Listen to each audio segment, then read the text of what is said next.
All right, good. Good afternoon, everybody. So excited that everyone can join us here today. Thrilled to have our first Santa Monica Forward Book Club. Abby Arnold, co-chair with me, Carl Hansen, is going to do the intro of our guest, and looking forward to a wonderful afternoon here. After he finishes, we'll have the opportunity to do some Q&A. With some great panelists too, which we'll introduce after the presentation. Great. Well, thank you so much, Carl. I am Abby Arnold, and I'm co-chair with Carl of Santa Monica Forward. Two of our guiding principles are a commitment to maintaining and improving Santa Monica's diversity and a commitment to helping to solve the challenge of housing affordability. As we have been discussing these issues over the past year or so, we also realized that in addition to a place to live, houses are also the primary source of wealth for middle-class people who are able to become homeowners. And denying home ownership to Black people has generational consequences that we now see reflected in the declining diversity of our city. And we'll have a chance to talk about more specifics about what we might be able to do about that tonight in our second gathering of the day. But for now, we wanted to educate ourselves about this. So we invited Richard Rothstein, who is a former Santa Monica resident and an expert on the racist and economic consequences of what's called redlining, to join us today. And we'll have responses from two Santa Monica residents who are experts on Santa Monica history and local housing policy. I'll introduce them now. Rich Rothstein is the author of The Color of Law. He is a distinguished fellow of the Economic Policy Institute and a senior fellow emeritus at the Thurgood Marshall Institute of the NAACP Legal Defense Fund. From 1999 until 2002, Richard was the national education columnist for the New York Times. He was also a senior fellow at the Chief Justice Earl Warren Institute on Law and Social Policy at Berkeley. And he, as I mentioned, was a former Santa Monica resident, and both his children grew up in Santa Monica and attended local public schools. If you haven't already, please purchase and read The Color of Law, because there's so much more detail and nuance beyond what Rich will have time to tell us about today. And in addition to supporting the author, this really lets publishers know that there's a market out there for the kind of discussions and analysis about racism and economics in our society. After Rich's presentation, we'll have response from Dana Cuff, who is a professor, author, and practitioner in architecture. Her work focuses on affordable housing and suburban studies and the politics of place. She founded City Lab at UCLA in 2006 and concentrates her efforts around issues of spatial justice in the city. And we'll also be joined by Robbie Jones, who is another dear friend, who is the owner of Black Santa Monica Tours and Concierge.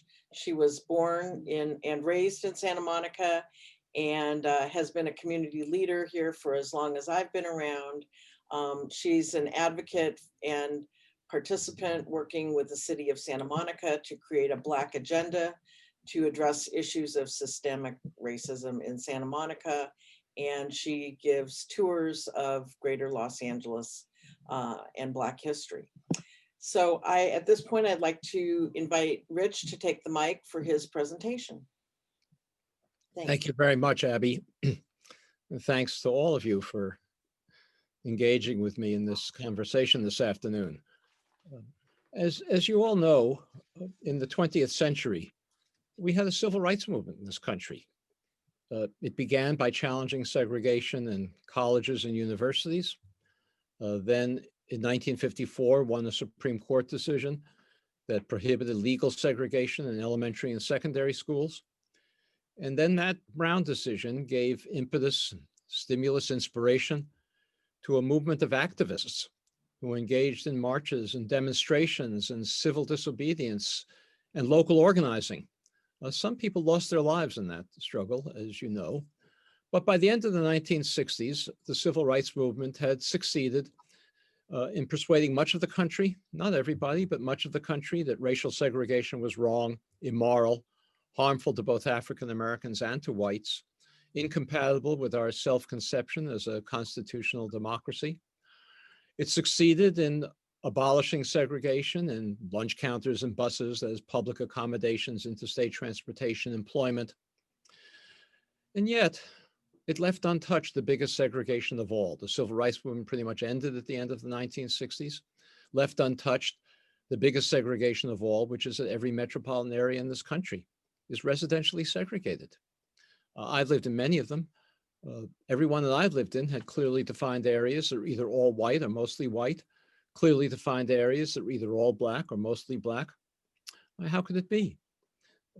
We came to understand that racial segregation was wrong, immoral, harmful to both blacks and whites, incompatible with our self-conception as a constitutional democracy, and yet we left untouched the biggest segregation of all.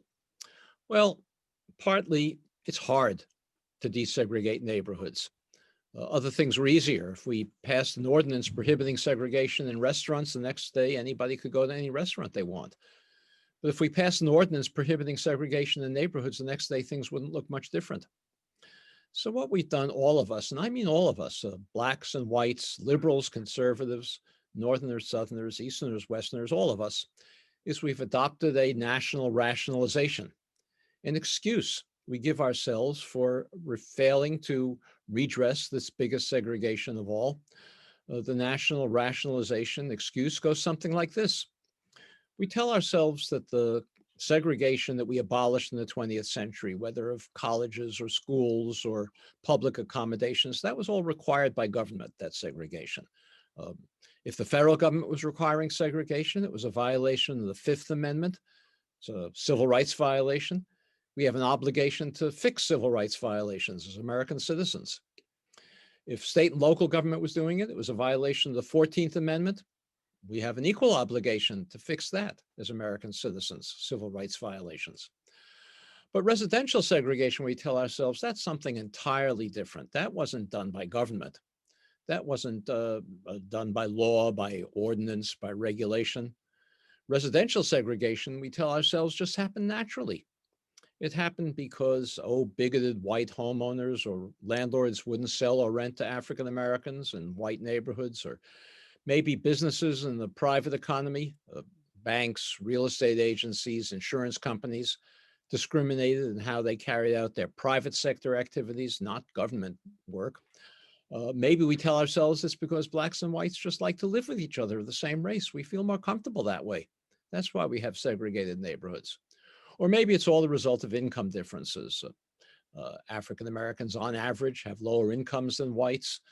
And so many of them can't afford to move to predominantly white neighborhoods. All of these individual, bigoted, but personal, non-governmental, private sector, self-choice, economic actions is what created residential segregation. And we tell ourselves that it's too bad that we have residential segregation. We don't like living in an apartheid society, we tell ourselves, but what happened naturally can only unhappen naturally.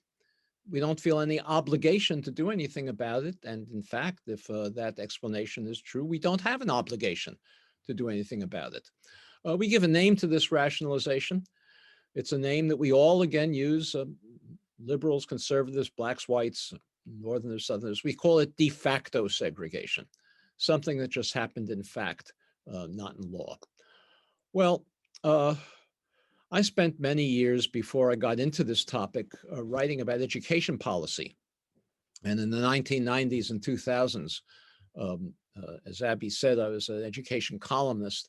I spent much of my work criticizing the dominant education theory of this country in education policy.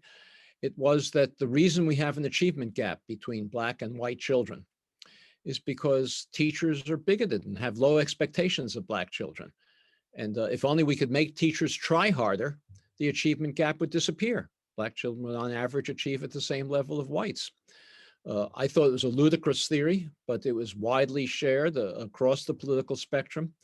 It was enacted into bipartisan law in 2001, the No Child Left Behind law.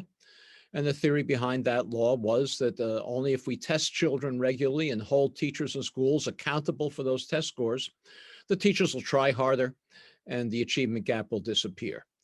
As I said, it was a ludicrous theory in my view. It's not that some teachers aren't bigoted. Of course, they are. Some, not many, but some are. But that's not the reason we have an achievement gap. The reason we have an achievement gap is because so many African-American children come to school with social and economic disadvantages that ensure that they will not achieve at levels on average that white children will achieve at. And I remember I wrote one column about asthma. As you may know, in many cities of this country, African-American children have asthma at 4 times the rate of middle-class children. An enormous difference, 4 times the rate. They have asthma because they live in more polluted neighborhoods, more diesel trucks driving through, more vermin in the environment, more dilapidated buildings, more empty lots kicking up dust. And if a child has asthma, that child is more likely than a child without asthma. It's not true of every child, but just more likely to be up at night wheezing and then coming to school drowsy the next day, sleepless. And if you have 2 groups of children who are identical in every respect, identical groups, same racial composition, same social and economic background, same family structure, same economic situation, but one group has a higher rate of asthma than the other, that group's going to have lower average achievement no matter how high teacher expectations are and no matter how often the child is tested, simply because a group of children that's sleepier is going to have lower achievement than an identical group who's more wide awake. Well, asthma isn't a big cause of the achievement gap, but when you begin to think of all of the other social and economic challenges that some children face, you've pretty much explained the achievement gap. Asthma, lead poisoning has a measurable impact on IQ, homelessness, economic insecurity. These are the things that explain most of the achievement gap. And then I began to realize as I was writing about this, that it's one thing if a child has asthma or lead poisoning or homelessness or economic insecurity. But what happens when you have a school where every child is either asthmatic or has lead poisoning or homeless or economically insecure? How can a school like that ever be expected to achieve at the same levels as a school where children come healthy and well-rested and well-nourished and then they, excuse me, and in economically secure homes? No matter how many laws you pass, you can't expect that to happen. In fact, the No Child Left Behind law was an utter failure. It did not close the achievement gap. All it did was give schools an incentive to drop a well-rounded curriculum and spend most of their time drilling children in math and reading. But this was our theory. And I began to realize that the schools where we concentrate children like that, we call them segregated schools. And as I say, I began to realize that the schools are segregated because the neighborhoods in which they're located are segregated. In fact, the schools are more segregated today in this country than they ever have been in the last 45 years because the neighborhoods are so segregated. So I began to think about neighborhood segregation as being a school problem. I still wasn't really focused on housing. But as an education policy writer, I came to read a Supreme Court decision in 2007 that involved 2 school districts, Seattle, Washington, and Louisville, Kentucky. Both of these districts had a very trivial token desegregation plan.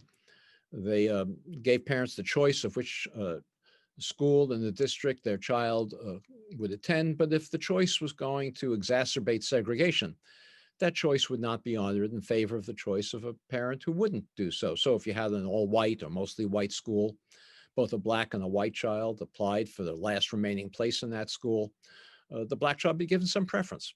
Trivial program. How often do you have one place left in the school and both a black and a white child are competing for it? But the Supreme Court evaluated this program. They denounced it. The controlling opinion was written by Chief Justice John Roberts.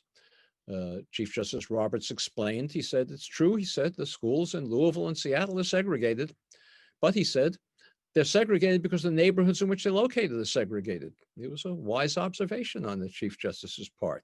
That is why the schools in those cities are segregated. And he said, the neighborhoods are segregated de facto for the reasons I described before: private bigotry, actions of private businesses,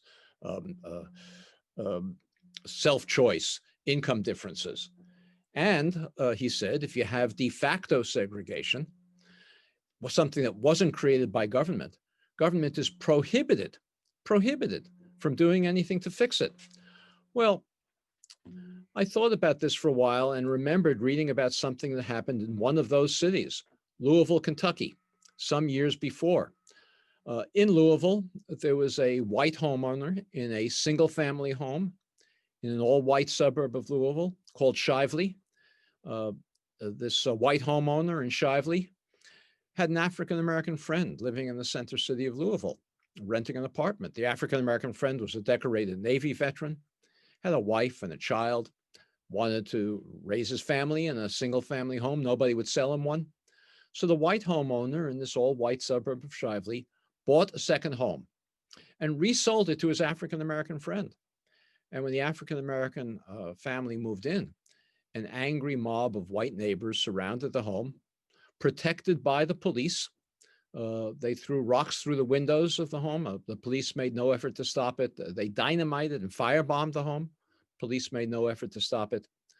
But when this riot was all over, the state of Kentucky arrested, tried, convicted, and jailed with a 15-year sentence the white homeowner for sedition.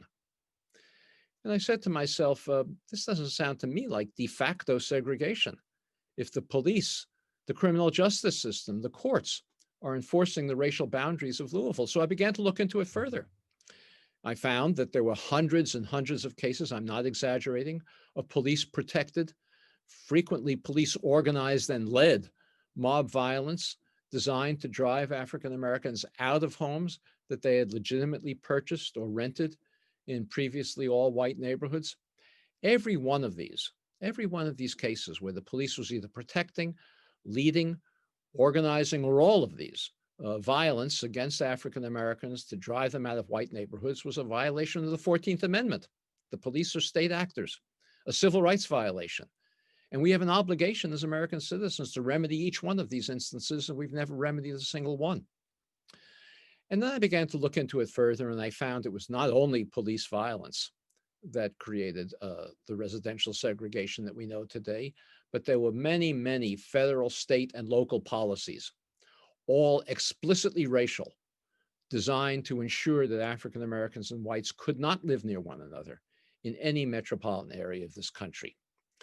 The system was so thorough, the many policies interwoven in so many ways, that the notion of de facto segregation is utter nonsense.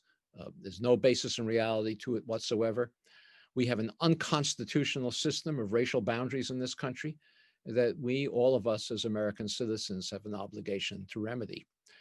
Well, let me spend a few minutes this afternoon with you describing just a few. I don't have time for very many. I go into many, many more of them in the color of law, but just a few of the most important policies that the federal government followed to ensure that our country be segregated.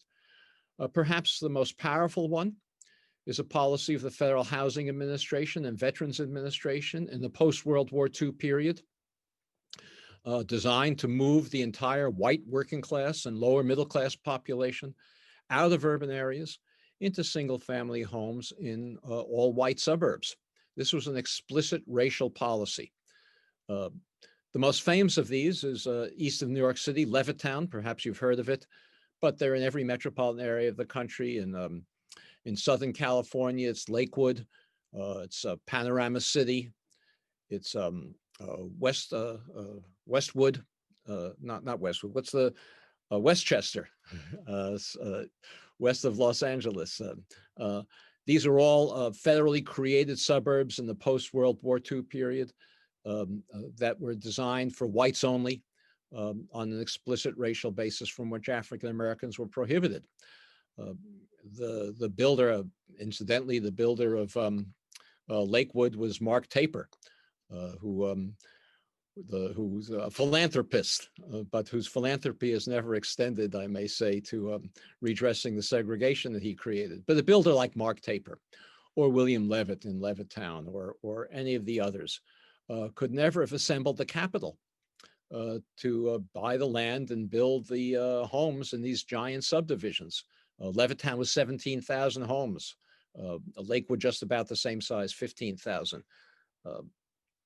The only way that they could get the capital to buy the land and build the homes was by going to the federal government, because no bank would lend them the money. We weren't a suburban country at that time. The banks thought this was a crazy idea. Nobody was going to want to live in places like this. Levitt, Taper, any of the other developers went to the Federal Housing Administration and Veterans Administration, submitted their plans for the development, the construction materials they were going to use, the architectural design of the homes, the layout of the streets, and a federally required commitment never to sell a home to an African American.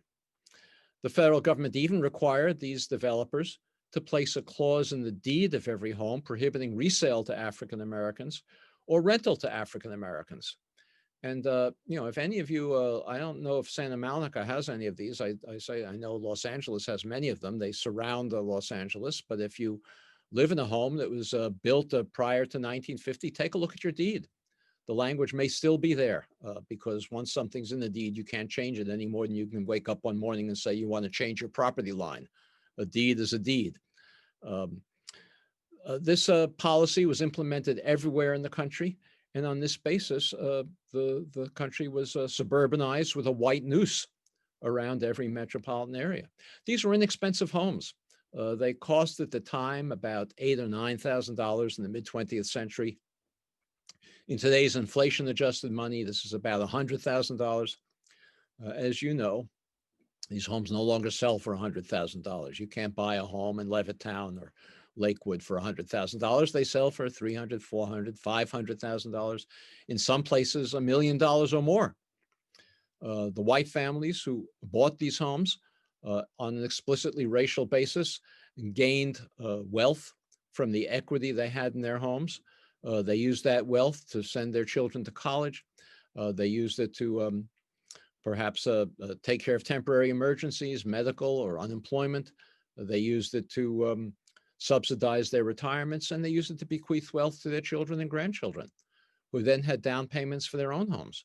African Americans were prohibited by explicit federal policy from participating in this wealth-generating exercise. As Abby said earlier, most families in this country who have wealth have it from the equity they have in their homes.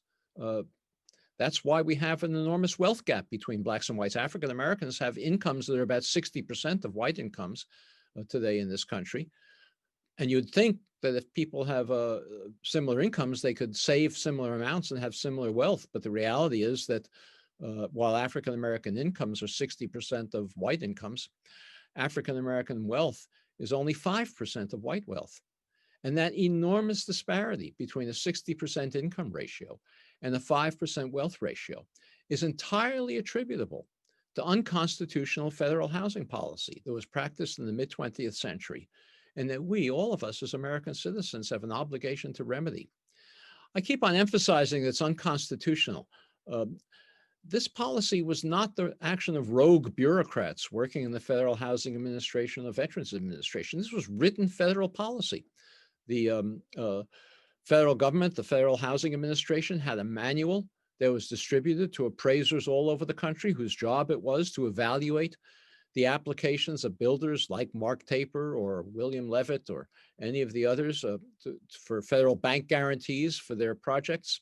The manual said explicitly that you couldn't recommend for a federal bank guarantee a developer's loan who was going to sell to African Americans. The manual went so far as to say you couldn't even recommend for a federal bank guarantee the application of the developer who was going to build an all-white project if it was going to be located near where African Americans were living, because in the words of the manual, that would run the risk of infiltration by inharmonious racial groups. That's what the federal manual said.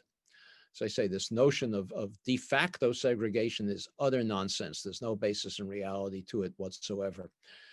In my book, The Color of Law, I have a photograph of a 6-foot-high, half-mile-long concrete wall that a Detroit developer, Detroit area developer, was required to construct by the Federal Housing Administration before it would guarantee his loans to build an all-white development, because he was located too near to an African-American neighborhood, and that wall was designed to make sure that no African-Americans could walk across the street into this white federally financed community. Well, there are many, many other policies that the federal, state, and local governments follow. I mentioned one other federal policy. We all think we understand public housing. We don't. I didn't when I started this research, and I'm sure many of you don't as well. We think public housing is a place where poor people live. Lots of young mothers with single mothers with children, young men without jobs in the formal economy. That's not how public housing began in this country. Public housing began in the New Deal during the Roosevelt administration and the Depression. Poor people weren't allowed into public housing.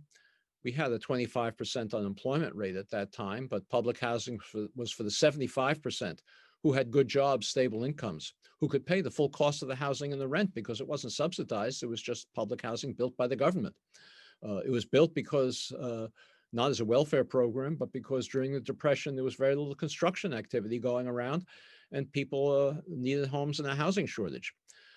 The federal government built the first civilian public housing in this country in the 1930s, and everywhere it built it, it segregated, frequently creating segregation where it hadn't previously existed, with separate projects for African Americans, separate projects for whites. I'm not talking about the South. I'm talking about the East, the Midwest, throughout the country where these projects were built, creating segregation.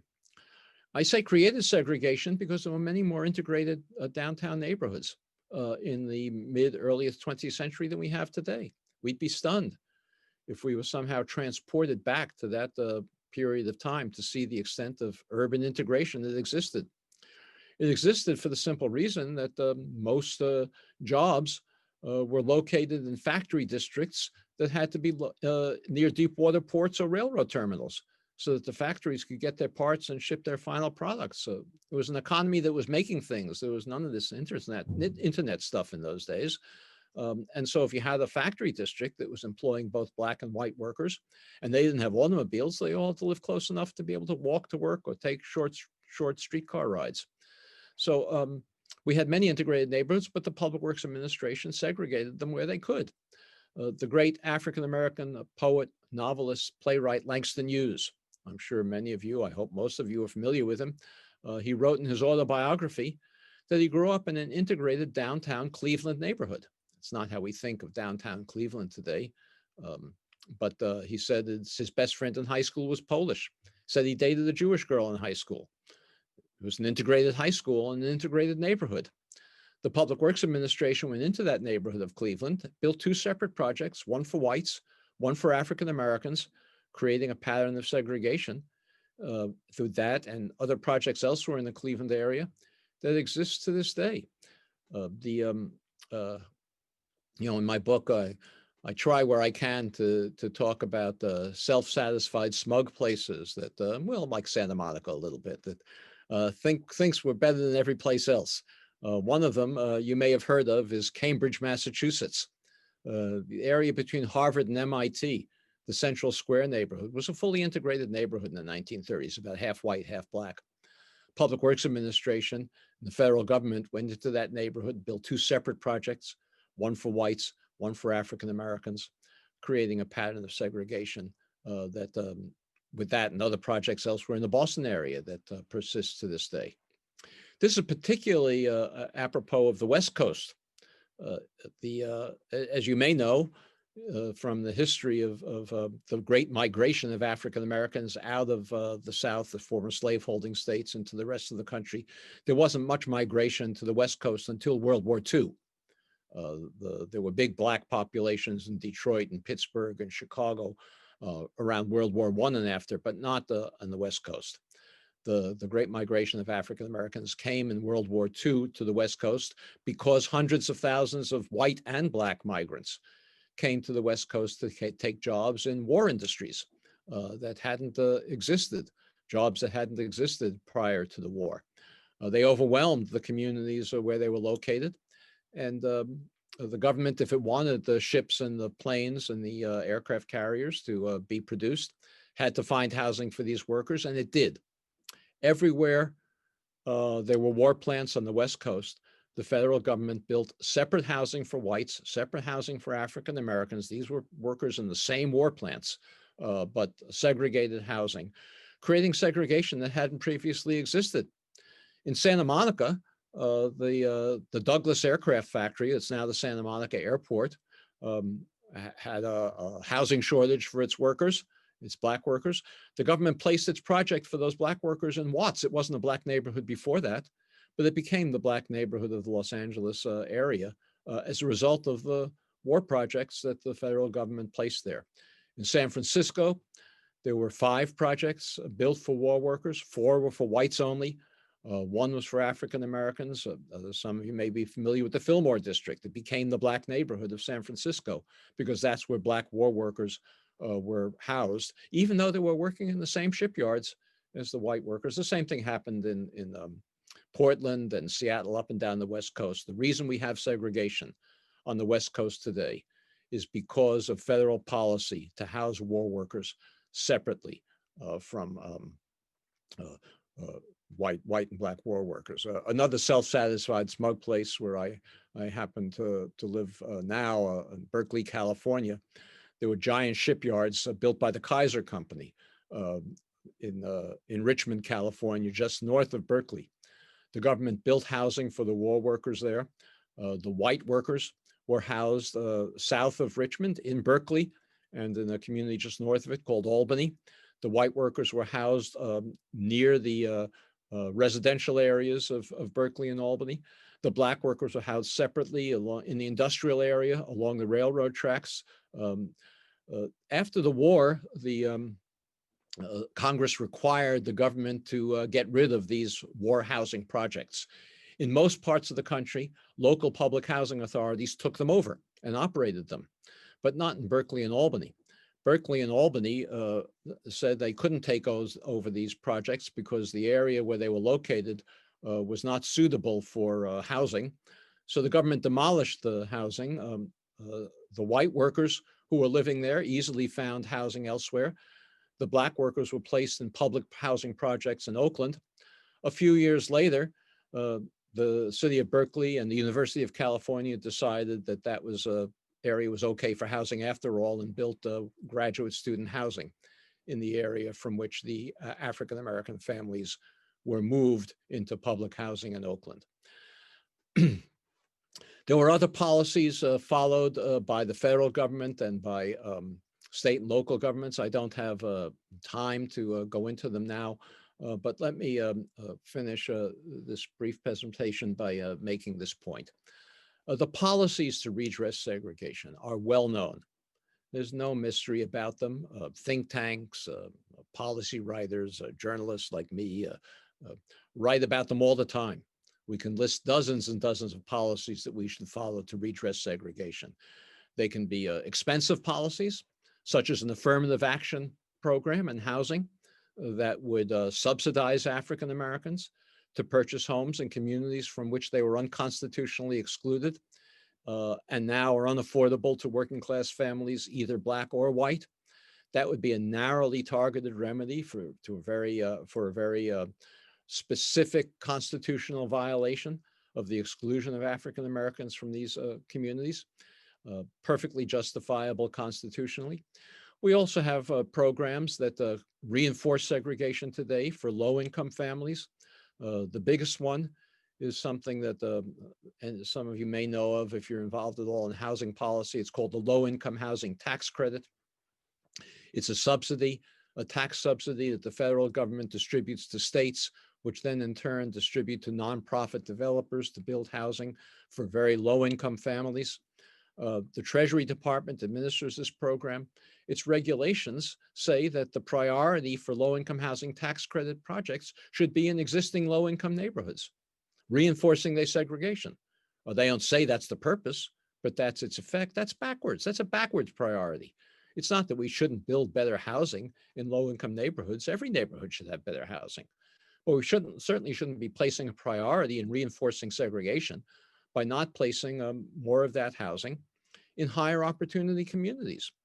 Now, one of the reasons we don't place them in higher opportunity communities is because we have zoning ordinances that prohibit the construction, not just of apartments for low-income families, but townhouses, garden apartments, even middle-class apartment structures. Those zoning ordinances, in my judgment, are unconstitutional because they are designed and have the effect of reinforcing an unconstitutionally created segregation. Those should be prohibited.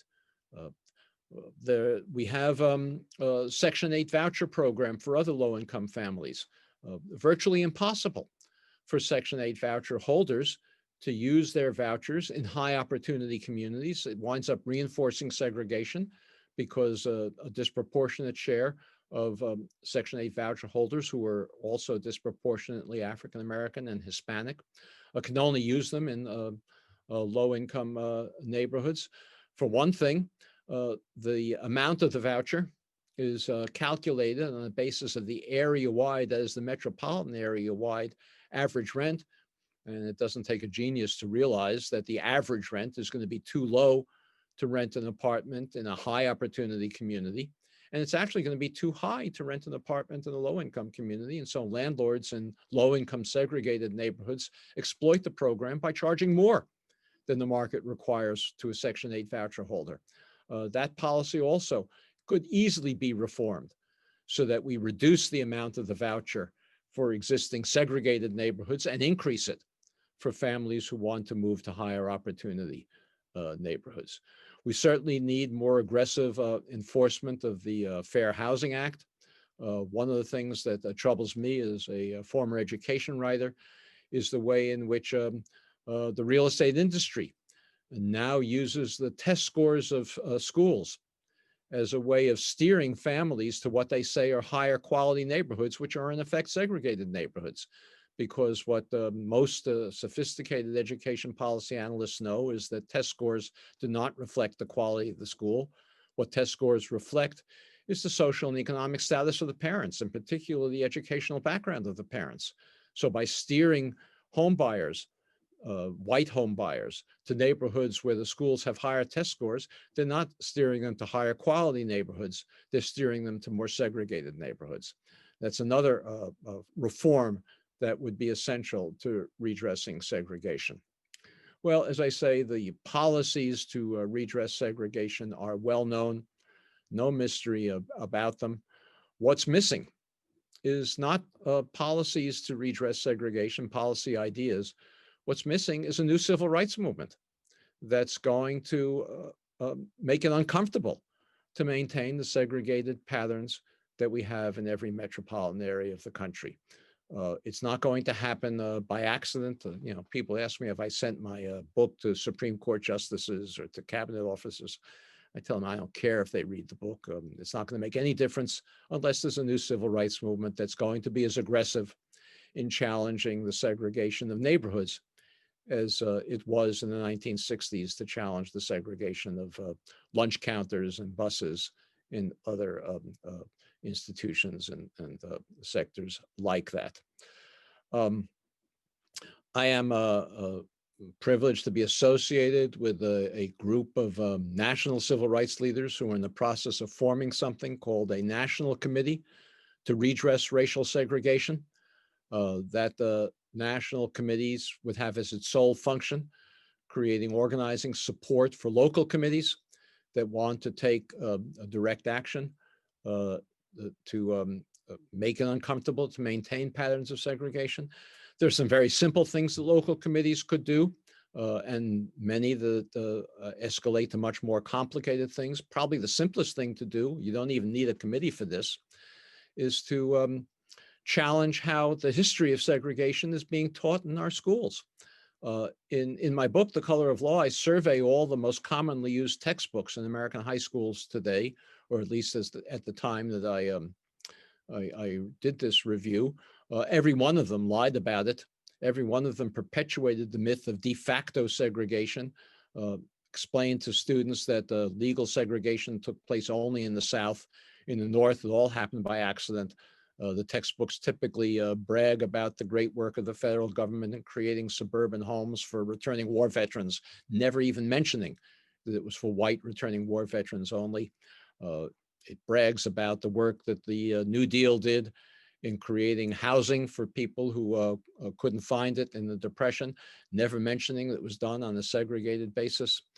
Well, you know, I don't know how this is being taught in the Santa Monica schools, but we've created, there's this National Committee to Redress Racial Segregation, an alternative curriculum unit, as well as a 17-minute video for high school students that can be used to try to correct this misteaching. And any of you, if I don't know about Santa Monica, but if appropriate, who is in touch with school board members or the superintendent or principals, can ensure that the history is taught more accurately. As I mentioned before, Mark Taper was responsible for the segregation of Lakewood. But in a recent New York Times article, I described how it's possible in any community to identify the banks, the real estate agents, the developers who created segregation in suburban communities all across the country. And once those are identified, those institutions, those private institutions, which cooperated with the federal government in creating segregation, could be pressed to set up private reparations funds that provide down payment assistance for African Americans in particular, who were historically excluded from communities when they were affordable, and now are excluded because they're no longer affordable. That would be another step that could be taken by a local committee. So the policies, as I say, are well known. What's missing is a new civil rights movement. We are now having, and let me conclude by saying this, we're now having a more accurate and passionate discussion about race in this country than we ever have had before in American history. The Black Lives Matter movement enlisted 25 million Americans in demonstrations this summer and in the spring. Most were white. That was unheard of any time in the past. We have white elected Southern politicians running around removing statues that commemorate the defenders of slavery, also unheard of. We need, obviously, more than demonstrations, although the demonstrations did achieve a result of making people much, much more aware of systemic racial discrimination in this country. But we need, out of that awareness, a new civil rights movement to emerge. I don't know, Abby, if there's a way of doing this, but if any of your participants in this book group want to be on the list to receive the announcement when this new National Committee to Redress Racial Segregation is launched, you can certainly get me their names, and I'll make sure that they get on that list. With that, I think I've used up my time.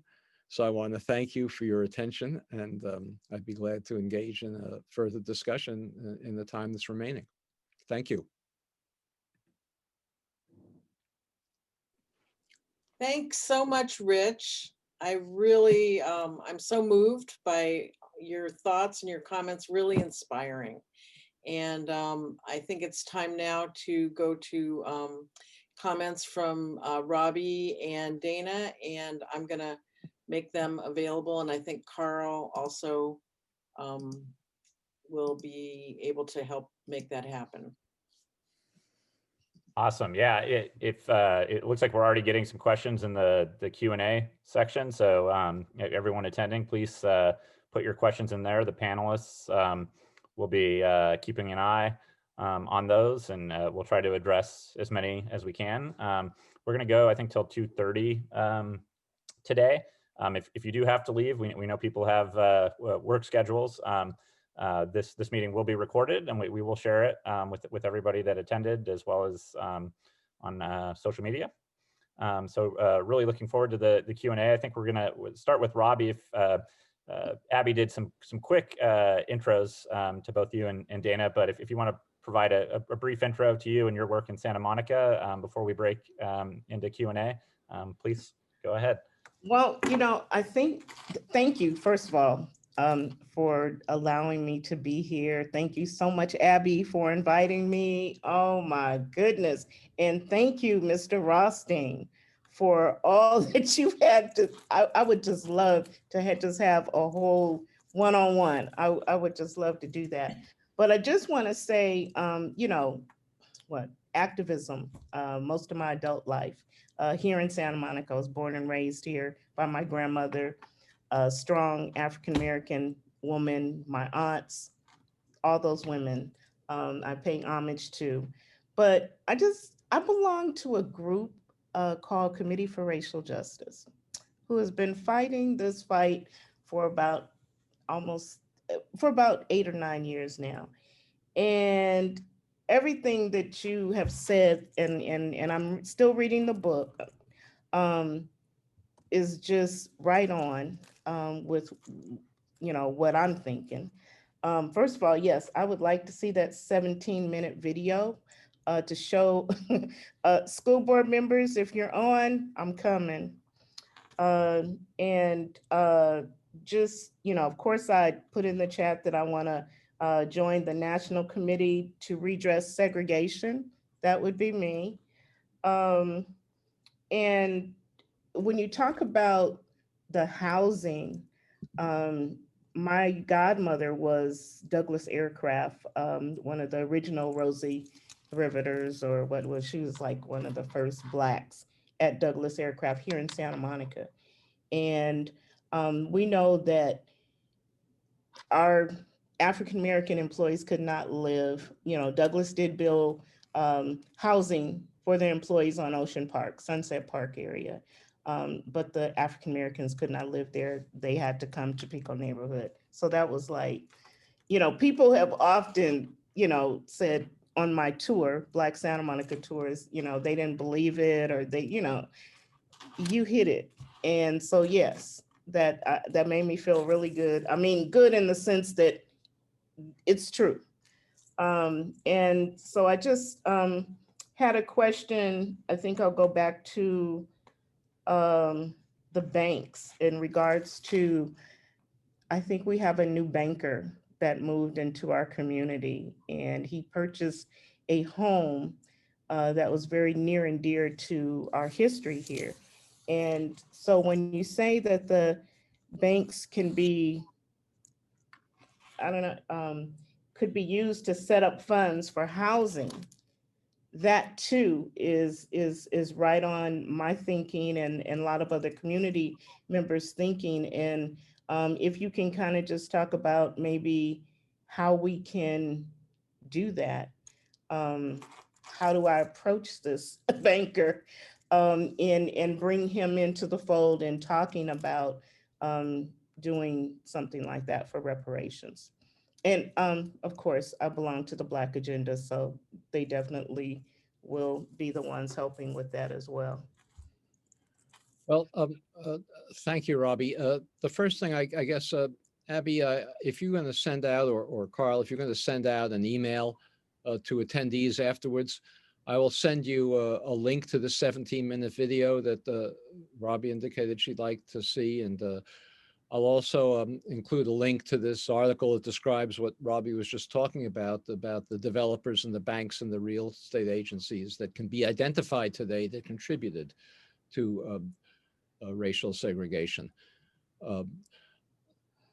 My view, I shouldn't say my view, our view of the National Committee to Redress Racial Segregation is that local committees to redress segregation should be biracial and multi-ethnic in every community. They should be operating in both white communities and Black communities, because there are really 4 areas that need to be addressed. One is improving the resources in existing low-income segregated neighborhoods. As I said before, every neighborhood should have better housing and better resources of all kinds, better schools. So that's one area to redress segregation. Second is in many parts of the country, and I'm not that familiar anymore with Los Angeles and the whole area, but in many parts of the country, neighborhoods closer to downtown are gentrifying and displacing large numbers of longtime African-American and Hispanic residents in particular. And local committees have to resist that massive displacement. And again, we know what the policies are. They just need to be agitated so that it becomes uncomfortable not to implement those policies. It's rent control, which California has too weak a version of, but has some. It's limits on condominium conversions. It's inclusionary zoning policies that require market rate developments to have units not only for low-income families, but for middle-income families, for working class families. In the San Francisco Bay Area, where I am now, teachers, nurses, construction workers are commuting long distances to their jobs because even they, and I'm talking about disproportionately minority families, even they cannot afford to live in the communities that they serve. So those are policies that need to be addressed. So that's the second one, resisting displacement. The third is opening up opportunities for African Americans who were unconstitutionally excluded from communities to live in those communities now.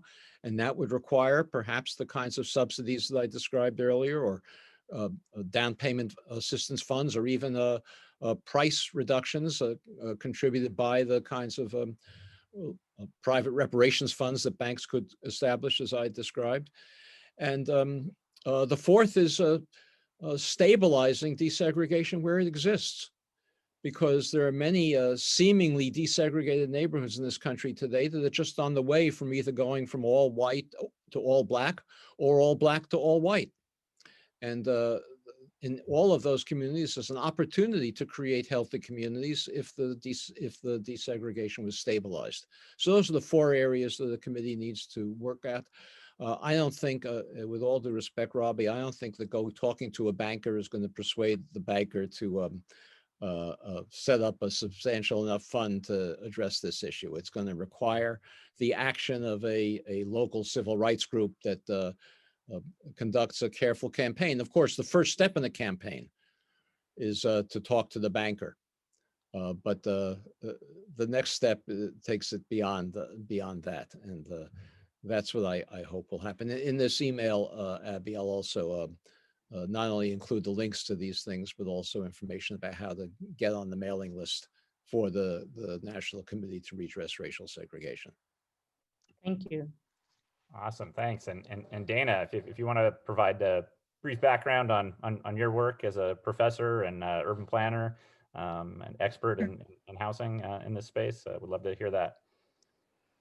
Yeah, and I also just want to add my thanks to Mr. Rothstein and to Robbie for their insights about redlining and segregation, particularly anti-Black racism that the federal government has perpetrated, and its long-term effects on real people, our neighbors, our families. So I think the human part of that portrait that Robbie brings is a really important side to the policies that people don't believe the federal government had.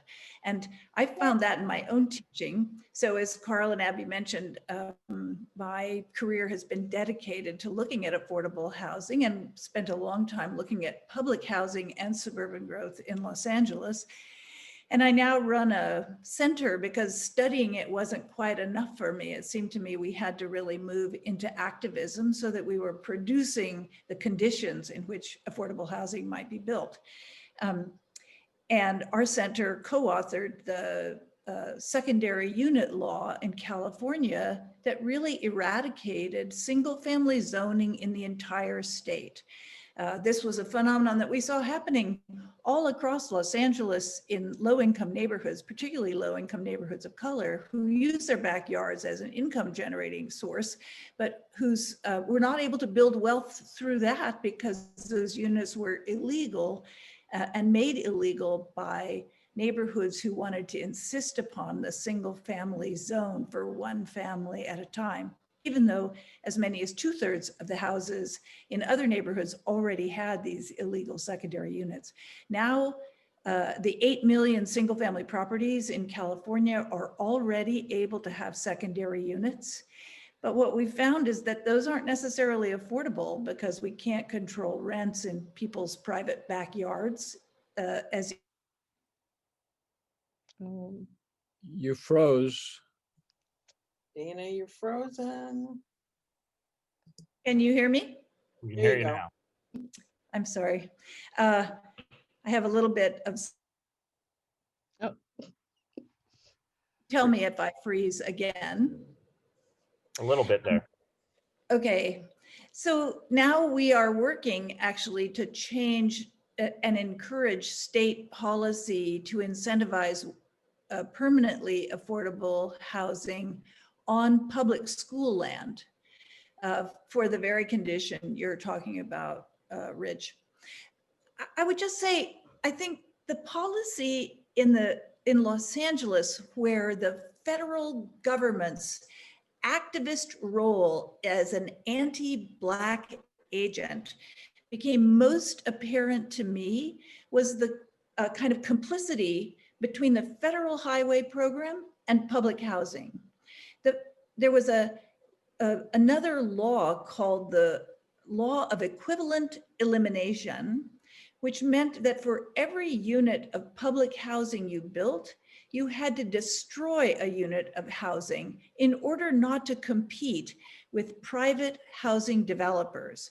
And here in Los Angeles, the biggest perpetrator of that was a man named Fritz Burns, who basically took the people that we would support in Santa Monica Forward to court, and some of them imprisoned as the last civil rights people. Frank Wilkinson in particular, he insisted that the public housing that was built be integrated, and eventually Martin Luther walked him to jail under the anti-communist laws that the developers here used in order to imprison and stop integration. But the reason that public housing and the highway program were so insidious is through this law of equivalent elimination, the federal government surveyed the neighborhoods to find those that they could call blighted, meaning they were primarily homes of people of color, particularly Black housing. They were overcrowded, meaning under those definitions, we all live in relatively overcrowded conditions. No one more so than my students at UCLA, whose houses are not going to be condemned.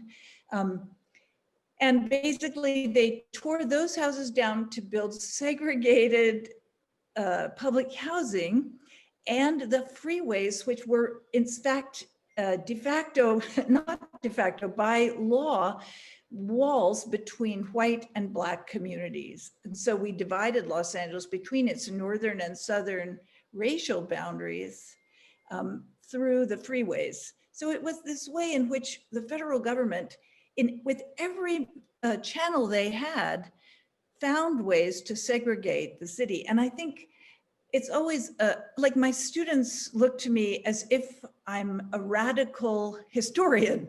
So I very much appreciate the matter-of-fact way in which you present your information, Mr. Rothstein, because it's so important to realize these are just facts on the ground. This is not, it doesn't take an activist to figure out that we have, as a nation, an anti-Black history.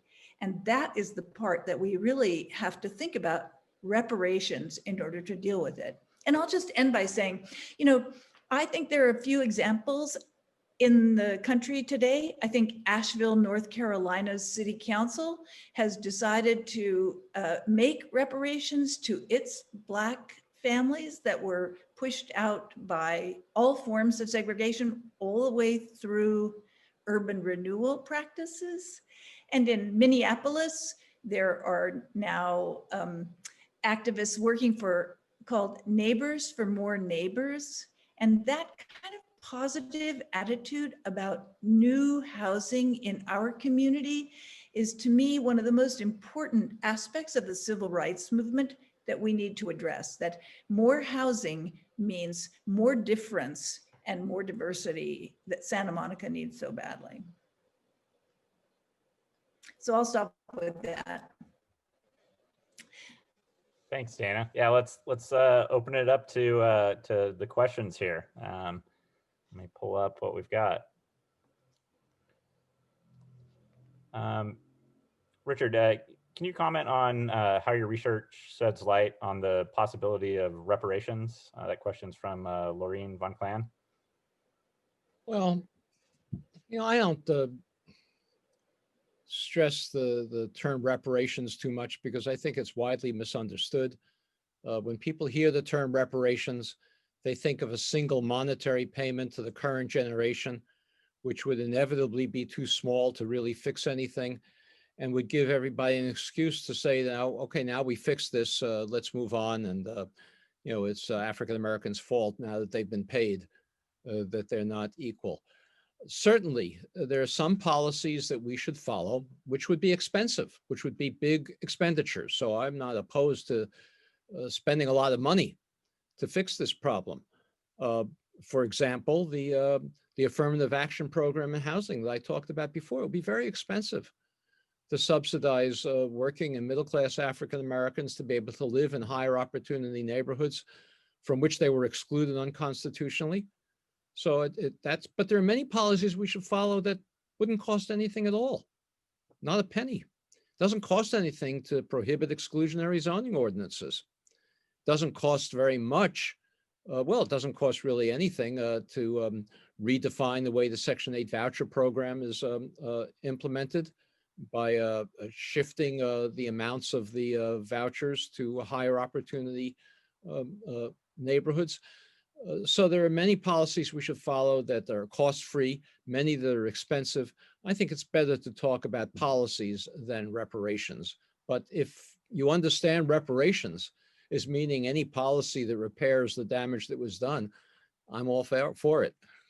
I wonder what you think, Rich, about the various histories of reparations that have been made to groups from Japanese who were interned to Pacific Islanders or the Hawaiians, but much of which I think they took partly in terms that you're saying, like it wasn't adequate by any means, but when you ask or when you read the accounts, people say that the formal apology that often didn't follow the money, but the money being an aspect of recognition was actually really important to them, even though the amounts weren't sufficient. What do you think of that? I think that is important, but it's not a substitute for the policies.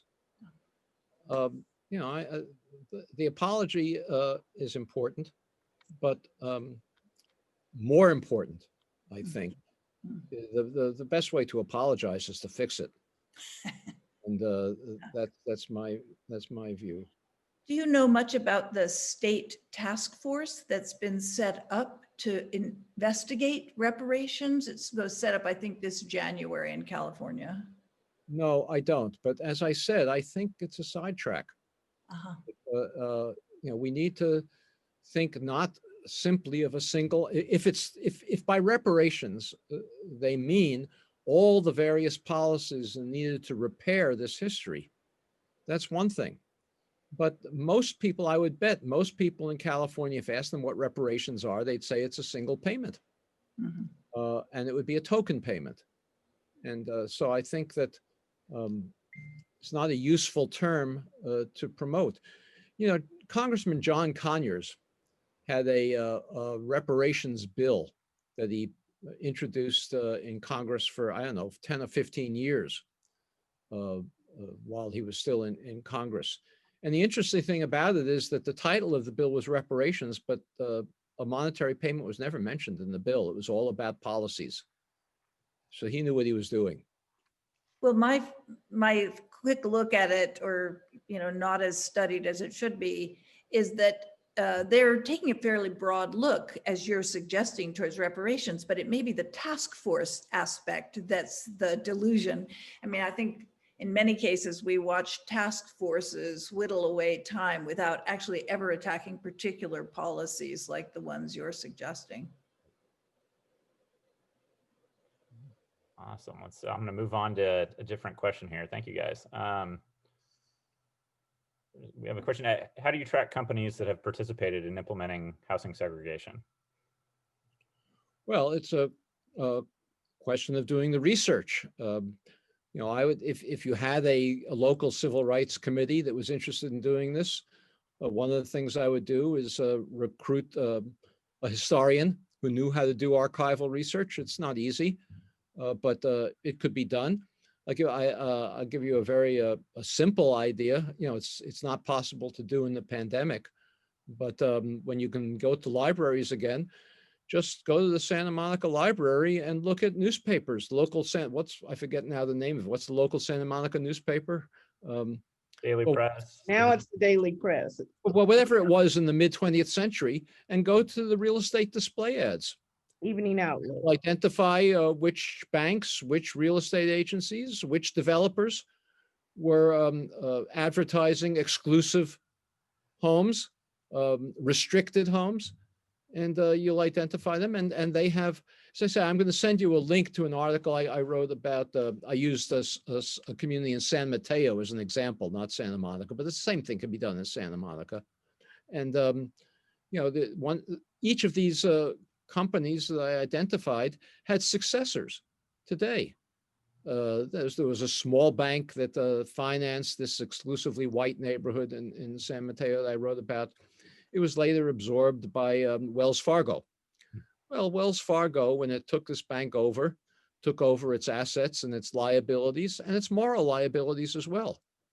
And I think that's the approach we should look at. The real estate agency that marketed these all white homes, exclusively white homes, was then taken over by Coldwell Banker.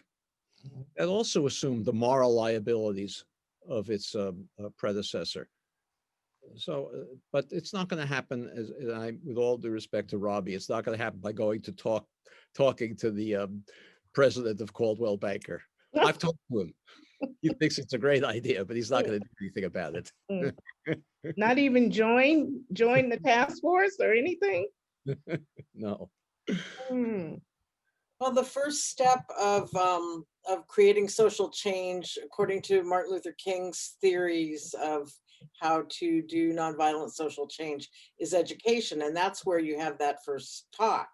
But then from there, you build a movement that puts people in the position of needing to make the changes that need to be made. And then it circles back around to having people come together and have reconciliation.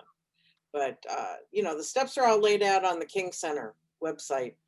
And like I said, the first step is education, which is what we're doing here today, and that research that backs it up. Let's see. I have another question here from Rain Laborde. She's interested in your opinion on multifamily housing on community land trusts, like Trust South LA. I think interested in looking at the advantages of this, the mix of density, sustainability features that come with a model like this versus single family home ownership incentives, and how you balance those. Both. We need both. You know, there's no single policy that's going to solve this. I think there are a number of places in this country that I've studied that have land trusts that are making small steps towards desegregating communities, but it's not the total solution, but it's certainly one of the things that should be done.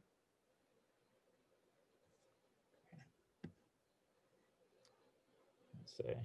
We have a question. Would bills like SB 50 reverse patterns of racial segregation in housing? From Matt Stevens. Well, I want to refer to Dana's comment before, and that is changing zoning rules is his first step. It doesn't it needs more. As Dana said before, creating a permission to build a second unit buildings on single family lots. I guess you're talking about ADUs. Is that what the? That's right. That's what the yeah, accessory dwelling units. It had the result of not really doing anything for desegregation because the units that were created were not affordable to many families. So yes, I think that SB 50 was a first step. I mean, I don't know the detail.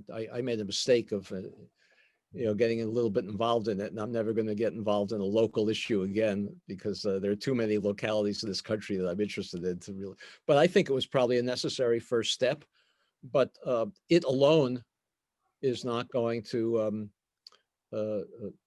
do much about desegregation because you've got to deal with the income differences that were unconstitutionally created and the wealth differences in order to make these units affordable. I mean, Minneapolis, as you know, abolished single family zoning citywide, and it's going to run into the same problem that Dana described the ADU reform in California. Those units will be gobbled up by tech workers and medical workers and other young professionals who have good incomes, but not good enough to live in the communities where they grew up. One of the side effects of the ADU laws, and I think this will be true in most cities, is that it's pushing us to figure out how to legalize those ADUs that were in neighborhoods of color that were built in order to support their operating costs, but haven't been allowed to help them build wealth. So I think that would be a benefit to the ADU law as we take it through its next steps towards legalizing units that already existed. But you're right, for sure. And of course, that has a lot to do with whether we could insist on more inclusionary housing in the higher density developments that, say, SB 50 was asking for. But really, all the height restrictions and the keeping our neighborhoods as they are masks over the continuation of the segregation that exists. And so, I don't know, I find, again, looking at some of the spaces in Los Angeles where we see the most dire examples of this to be the people who are our unhoused neighbors, who are also overwhelmingly Black and brown people, and that we are trying to eradicate homelessness, but neighborhoods won't accept permanent supportive housing there. And so somehow that policy also, I think, and this is a kind of heresy really amongst my colleagues, is that it has to go beyond local control, because local control has basically eliminated the chance for new homeowners and residents to come, and keeps the place like pulling up the ladder for those who are already there, which is intrinsically then discriminatory. Well, I'm sorry, go on. I was going to say on that note, Santa Monica, like many cities in California, is about to look at its housing element updates, and the state is coming in with some big asks in terms of new housing production, both affordable and market rate. What are your thoughts on how localities can ensure that housing is built in a way that helps address the historic segregation in housing in a place like Santa Monica? Well, I really don't know much about Santa Monica today. Let's go to another question. I think I've covered in general terms what you're asking, but let's move on. Yeah, let's see what we've got here. Let's see. Kathy Gentile asks, are you aware of the Poor People's Campaign with Reverend William Barber? Sure, yeah. That's a one to me. We can. paste a link to that later. Maybe just wrapping up here, if everyone wants to make a quick closing remark and let the audience know where they can find you online, or Twitter, or whatever people are using these days. Well, I'm easy to find, and that's any place at UCLA. If you look up my name, Dana Cuff, it will direct you probably to City Lab, and you'll see there a whole series of projects that we consider spatial justice projects that are primarily wrapped around housing issues. And, you know, I think if we could add one piece to the steps that Abby outlined of how it moves from education to action, we need demonstrations that show actually making the kinds of changes that Mr. Rothstein has shown us, educated us about, aren't as frightening as people think, because change is, you know, inevitable, and we need to take that in small steps. So that's a sort of aspiration I hold for Santa Monica. And Robbie, I will come take your tour anytime you're putting them back out into the world. I'll watch your videos first. Right. Thank you. I am actually putting my contact in the chat. So is that good? That's great. We do actually have a question, Robbie, about how to sign up for your Black Santa Monica tours. That's going to be in the chat. You just email me. Perfect. And we can, whenever it's time to get back on the road, we'll do that. And I want to invite everybody to join us at 7 o'clock tonight for a more in-depth discussion with, I think Dana and Robbie will be with us about specific policies and things we can do in Santa Monica, and also more in-depth about the history of Santa Monica, which I hope Robbie will be able to share with us some of the specific questions that people have about their neighborhood and the influence of the freeway and Belmar and that, all those things. It can be the start of how we get together to move this ahead in Santa Monica. So I really want to encourage everybody to join us again at 7. And I want to really deeply thank Rich for spending this time with us. I hope you sell a lot of books, and I hope that we all can be part of this national movement to change those policies so that we can start the repairing of all the racial injustice that's happened over the many, many years of this country, including in places like Santa Monica, where we think that it didn't really exist. So thank you. Thank you very much. Yeah, thanks, Richard. Thanks again, Robbie and Dana. And a big thank you to Bill Parent, who helped organize this too. I thought this was a great afternoon, and we look forward to seeing everybody at 7 o'clock. Bye-bye. Thank you. Bye-bye.